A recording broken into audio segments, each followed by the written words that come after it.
Holistic Health Crusaders, Dr. Ren here for today's healthy recipe with Chef Marcy from Relish Your Chef. How you doing, Marcy? I'm doing well. Thanks for having me, Dr. Ren. Yeah, thanks so much. And we also have a special helper today, Juliette, who's 7. How you doing? Good. What school do you go to? Rumson Country Day. That's awesome sauce. And what grade are you in? 2nd. Cool beaners. And speaking of which, I think beans might be part of our recipe today, Chef Marcy. You got it, Dr. Ren. Well, tell them what we're gonna make. Today we are going to illustrate the ABCs of feeding kids healthfully. We are going to be adaptable, be positive, and creative when it comes to feeding kids, and I thought it'd be good to illustrate that with doing some tacos. You can use these for any sort of appetite.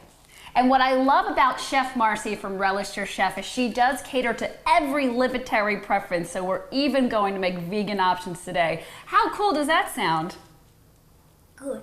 High five, let's get to it. So what do we have going on over here, Chef Marcy? Right now we are sauteing some ground turkey, and it is a combination of the white meat and the dark meat because they both have great protein and vitamins and minerals in both of the white and dark meat. And we also made certain that it's free range and nitrate free. Absolutely, always. Always a good idea to have your meat to be organic and free range if possible. Yeah. Yes, very good. Yes, so we're just gonna saute this up. You know, it's already been seasoned with a little bit of salt and pepper. When I make tacos, I like to stay away from the seasoning packets because that way you can really kind of control and regulate what you're doing. You can add, you know, control your sodium and control the seasonings as you wish instead of just relying on a packet, which probably has a little bit of extra stuff in there that you don't really want anyway. And of course we use sea salt because it's a living salt that has extra minerals in it compared to bleach, brominated, refined regular table salt, as we've been over in previous episodes. Absolutely. Sea salt is, anyone who knows me, sea salt is one of my favorite things. And you ever Absolutely. see how like it tries to escape? Yes. Yeah. Yes. Yeah. How about the kale? I'm really excited about the kale. Okay, let's talk about the kale here. So what we have here is the dinosaur kale, which is also, you know, I know appealing to my boys, but it's appealing. Cruciferous. There you go. So we wanted to highlight some seasonal ingredients today with the tacos because it is the fall, and you know, as we go throughout the seasons, it's good to adapt a little bit, and that's the A. You know, you need some adaptability. You want to use things that are in season. Lettuces and other things, they're really not in season right now. So if kale is, you know, is a hardier vegetable, cruciferous, it's really good for you.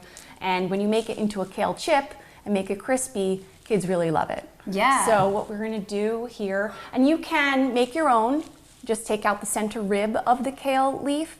And if you don't make your own, there are some really great ready-made options that are not processed. They're just easier for you to take care of. I believe the Kitchen Twins, they have a great line of the shake and bake kind of yes, exactly, which we're going to be bringing on in a future episode because I found their kale in our local shop, right, Holistic Health Crusading. I also want to say something really cool about the kale.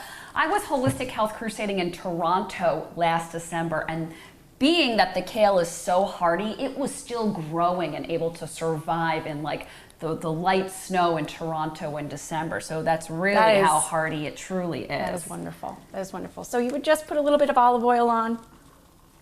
So I know we use olive oil, maybe sometimes some lemon to help break down the cell walls of it so that we can more easily digest. So there's all these fun tricks and tips you learn as you go along, and check out chefs like Chef Marcy.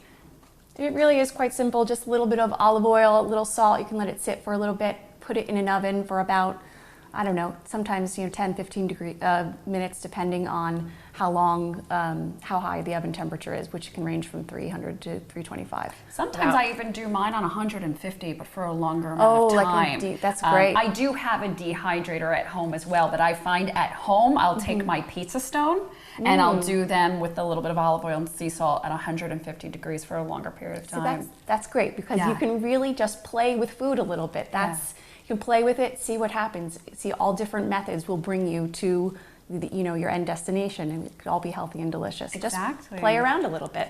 And then also I wanted to highlight cheese. One ready-made product that I'm not really crazy about is pre-grated cheese. a lot of pre-grated cheese has cellulose in it. It's a byproduct of the timber industry, and I feel as if you can just grate it yourself. And my older son, he really helps me, and he grates the cheese. My younger son does a little seasoning because he loves sea salt as well, of course. But I really find that if you get your kids invested in the activity of cooking, then they're going to have a little bit more ownership and want to eat it as well. So, I mean, it doesn't really take much to grate some lovely organic cheese. I mean, that's really it. And then if you do it once at the beginning of your week, you can pop it in a glass container, pop it in the fridge, and then it's ready to go. Sometimes you can even freeze it. It's like just use it quickly. So I'm lactose intolerant, and that's part of what led me toward my healing journey with food. So I know today we also are going to show that there's 2 different ways to be time saving when you do have a lactose intolerance or you just choose not to do dairy. And that is, we're not going to show this whole thing today, but I'm just going to say that you can make your own fermented nut cheese, or to save time, we did pick up the Daya cheese that you'll see later when we're making our tacos. Absolutely. I love the Daya myself. I use it in my own home because my younger son also has a lactose intolerance. And that's why you have to be flexible and adaptable, and something like a taco can really help kids dive in because they can really put it all together themselves, and you can also have different options. Exactly. So let's all be megans or flexitarians, meaning we eat for ourselves and what works for us in that given moment or part of our lives or time of our lives. So, Chef Marcy, what I think is really cool about your company's name, Relish, as in relish your chef, not only was like kind of like release your inner chef, like that's cool, but relish is a topping, but doesn't it also have a meaning like joy? Yes, it's, I like to think about it as the verb. You want to enjoy what you're doing, whether you're relishing your life or your food. I mean, it's time to really dig into your food and enjoy it again instead of having it be, an afterthought. That's why I went with relish, because I really want people to embrace it as a verb and relish what they're doing. And this is perfectly apropos right now because we have all these YUMzie looking toppings. Do you see any that you like? Which ones? I like tomatoes. I like pears. I like the guacamole. I like onions. I kind of like beans. I like cheese. And I like kale chips. I see lots of YUMZies here and fiber and everything for every livitary preference. And what's really cool and unique that I see on here is I've done healthy recipes before where I've done my guac with some mango, but I've never seen this kind of pear, whatever you got going on here. What is that? Well, it's a very simple pear salsa. I thought that, tomatoes, as we go into the fall, they're not really in season. I like to use in-season produce because, first of all, it's a little less expensive.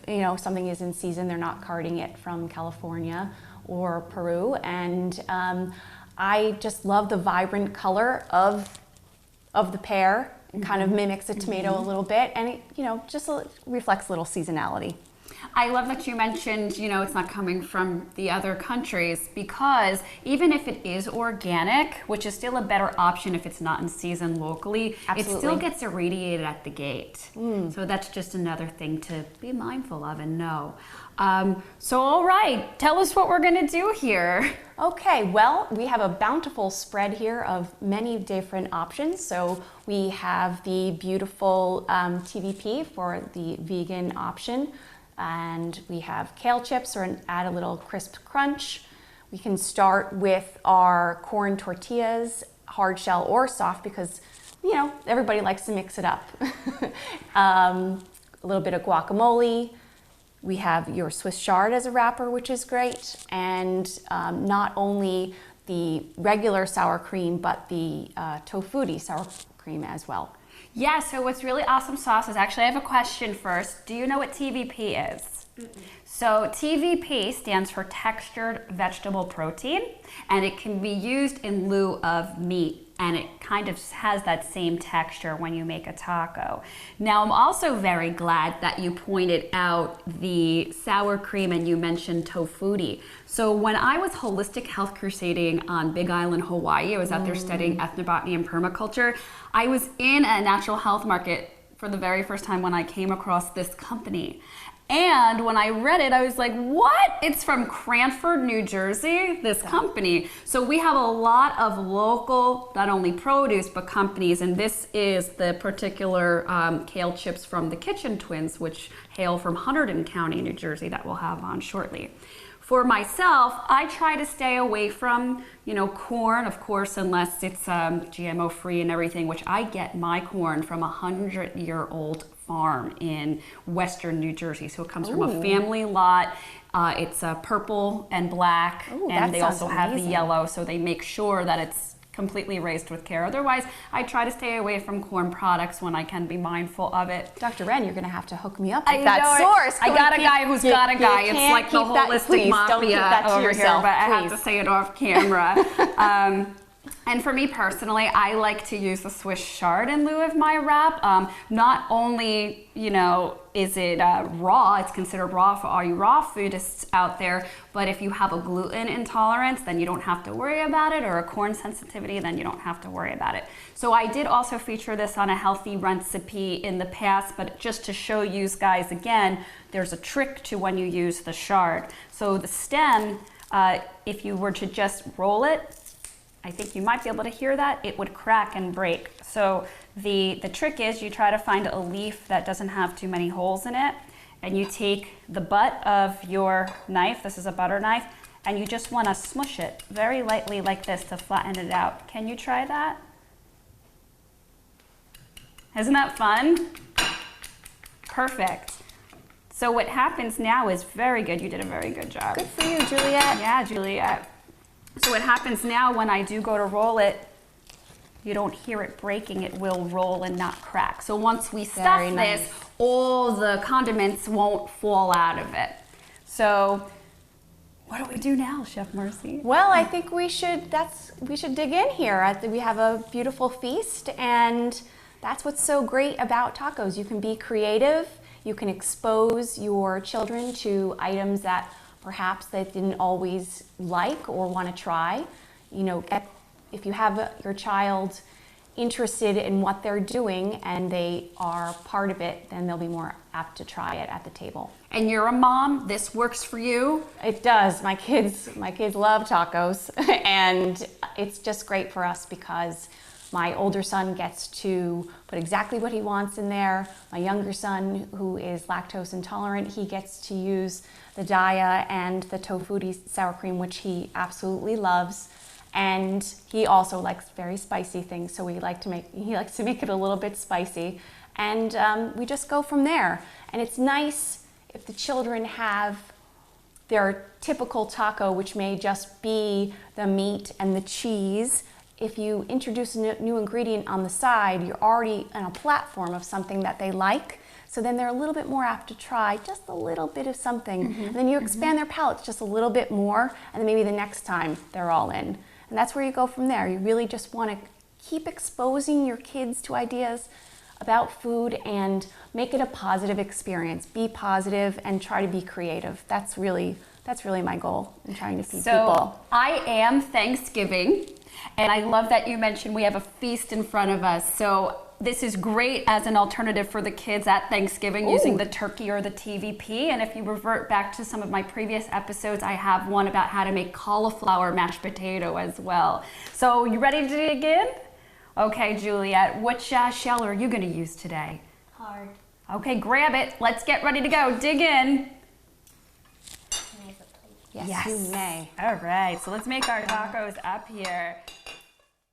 Thank you so much, Chef Marcy. Thank you so much for having me today, Dr. Wren. It was an absolute, I relished the experience. How cool. Yeah, I really enjoyed your healthy recipe for all livitary preferences. So tell our viewers where they can find you. You can find me at relishyourchef.com. I'm also on Instagram at relishyourchef and Facebook at relishyourchef. And for Dr. Wren's viewers, if you would like to participate in my ABCs of Feeding Kids Healthfully class, please give me a call and say you're Dr. Wren recommended for 10% off my class. That's very generous of you. Thank you so much for paying it forward. Oh my gosh, of course. This was an absolute pleasure today. Thank you so much, Dr. Wren. Smooches. And smooches to you guys too. Think again next time.